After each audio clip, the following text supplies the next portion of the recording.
नमस्कार दोस्तों, मैं हूं पंडित सोमदत्त शर्मा और स्वागत करता हूं आप सभी का अपने YouTube चैनल पर।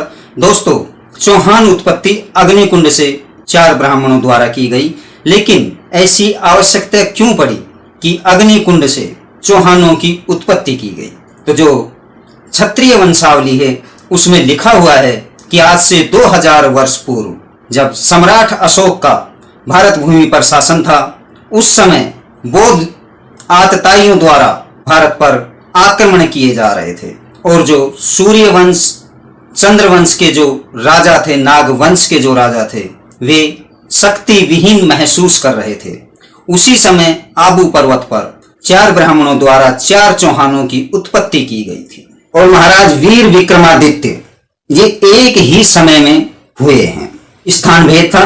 उसी समय पर जो हमारे बौद्धों का एक आक्रमण हुआ था, उस आक्रमण में अर्थात सनातनियों पर को बौद्ध बनाया जा रहा था और जो नर थे वो कमजोर हो गए थे। तब 4 ब्राह्मणों ने मिलकर आबू पर्वत पर एक यज्ञ किया और उस यज्ञ में विष्णु जी होता बने थे, अर्थात उन्होंने आहुतियां डाली थी। ये वहां पर 4 आहुतियों से 4 चौहान प्रकट हुए, जो कि अपने हाथों में धनुष बाण लेकर के और तब खड़े हुए। ये नृप वंशावली, क्षत्रिय वंशावली में ये बातें वर्णित है और मैं इसका लिखित ये इसमें लगाऊंगा।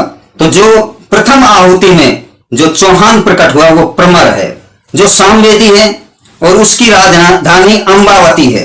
द्वितीय आहुति में जो चौहान प्रकट हुआ वो चंपूहानी है और वह यजुर्वेदी है और उसने अपनी राजधानी अजमेर बनाई। तृतीय आहुति में परिहार, जिसे परिहार कहा गया है, वह प्रकट हुआ और वह अथर्वेदी है। उसने अपनी राजधानी त्रिकूट पर्वत पर चित्रकूट बनाई, जो आज वर्तमान समय में बांदा संयुक्त प्रदेश उत्तर प्रदेश के अंदर एक स्थान है, वहां पर है।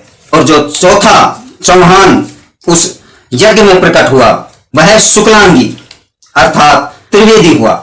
उसने जो अपनी राजधानी बनाई वो द्वारका बनाई और उन्होंने सनातन धर्म को बचाने के लिए सम्राट अशोक को अपने कब्जे में लेकर और फिर जो बौद्ध आतताई थे, लिखा गया है कि लगभग, जिनकी गिनती कोई नहीं रहती है, लेकिन इनकी गिनतियों में भी लिखा है कि 50 लाख बौद्धों को उन्होंने मृत्यु के घाट उतार दिया। धर्म की रक्षा के लिए 4 चौहान आबू पर्वत पर 4 ब्राह्मणों के द्वारा पैदा किए गए और उन्हीं ब्राह्मणों ने अपने गोत्र दिए और उन्हीं ब्राह्मणों ने उन्हें शस्त्र विद्या सिखाई और कैसे धर्म से राज करना है, उन्हीं ब्राह्मणों ने उन्हें यह भी सिखाया है। दोस्तों, चौहान इसका सीधा सा मतलब है कि जो 4 धनुष बाण लेकर प्रथम प्रकट हुए हों उन्हें ही चौहान कहा जाता है।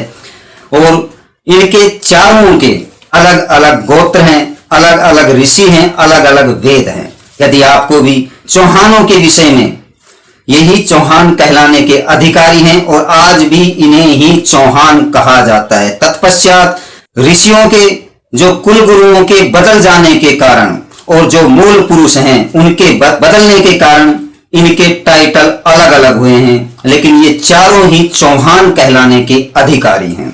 जो 5 वंश हैं, उन 5 वंशों में जो इन चौहानों के साथ 5वां एक और मूल पुरुष पैदा हुआ जिसे डोरिया कहा जाता है। इसी तरह चौहान वंशियों पर मैंने पहले भी वीडियो बनाए हैं और आगे भी बनते रहेंगे। यदि आपको भी चौहानों के विषय में, चौहान क्षत्रिय जिन्होंने धर्म की रक्षा की है, पर कोई जानकारी चाहिए तो हमें कमेंट करें, लाइक करें और यदि आपने अभी तक हमारे चैनल को सब्सक्राइब नहीं किया है तो सब्सक्राइब करें। नमस्कार दोस्तों।